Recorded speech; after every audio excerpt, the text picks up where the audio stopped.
Flower का structure हमने theory में पढ़ा है। Flower is the reproductive part of plants. Flower is what?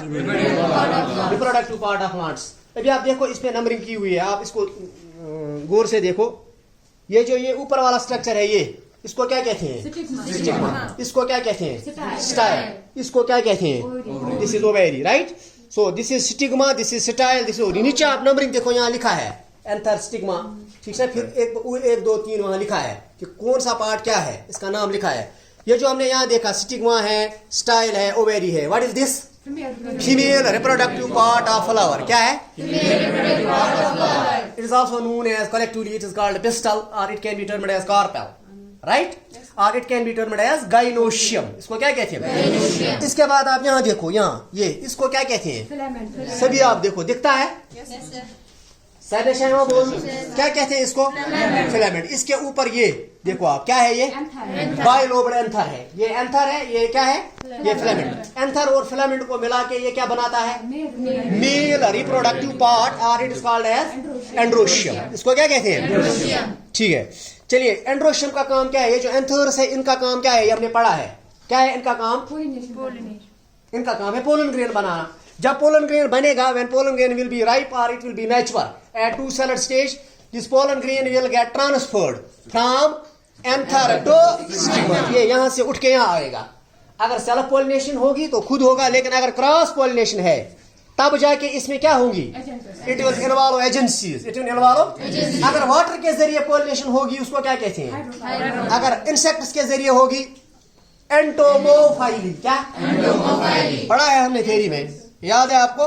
Class में हाँ। अगर एनिमल्स के जरिए होगी तो जूफाइली, अगर बर्ड्स के जरिए होगी तो कहने का मतलब है कि क्रॉस पॉलिनेशन में एजेंसीज इन्वॉल्व होती हैं। तो फाइनली क्या होगा? अच्छा, इसके बाद ये जो ये है, these are not reproductive part, they are accessory parts. They are, इनका काम रिप्रोडक्शन में नहीं है। जैसे ये, इसका कलर क्या है? आपको दिखता है। इसका कलर कौन सा है?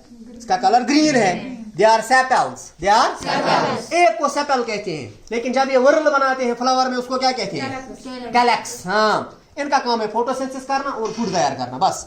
रिप्रोडक्शन में इनका काम बिल्कुल भी नहीं है। They are accessory parts. अब यहाँ देखो आप, ये कलर्ड पार्ट, ये इस पे कलर किया हुआ है ऊपर से, है ना? ये दिखता है।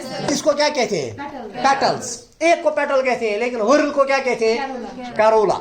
वर्ल को कहते हैं करोला। इसका मतलब है ये कैलेक्स बनाता है, ये करोला बनाता है, ये एंड्रोशियम है, ये गाइनोशियम है, ठीक? तो इसके बाद यहाँ जो है दिस इज पेडिसल और this is stock, this is what. लेकिन जब पोलन ग्रेन तैयार होगा वो किस पे पड़ेगा? स्टिग्मा पे।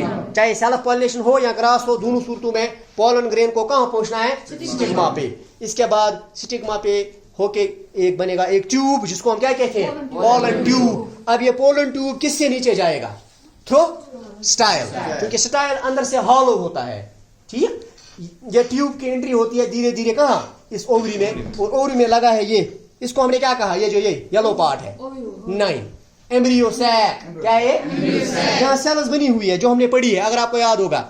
नीचे के दो एंटी साइनर्जिड्स, ऊपर एक्सियल, बीच में सेकेंडरी न्यूक्लियस, ऊपर एंटीपोडल्स। ये तीन को क्या कहते हैं? याद है ना? हमने कहा था उसमें कितनी सेल्स है? 7। कितने न्यूक्लियाई है? 8 न्यूक्लियाई। तो फाइनली ये होगा कि पोलन ग्रेन का जो मेल न्यूक्लियस है वो एग सेल के साथ फ्यूज होगा, दूसरा मेल न्यूक्लियस सेकेंडरी न्यूक्लियस के साथ या पोलर बॉडी के साथ फ्यूज होगा। तो अंत में ये होगा कि ओवरी विल मैच्योर और ripen into fruit and ovule will mature into seed. So ripened ovule is called as seed. Ripened ovule is called as seed. Ripened ovary is called as fruit. Thank you very much.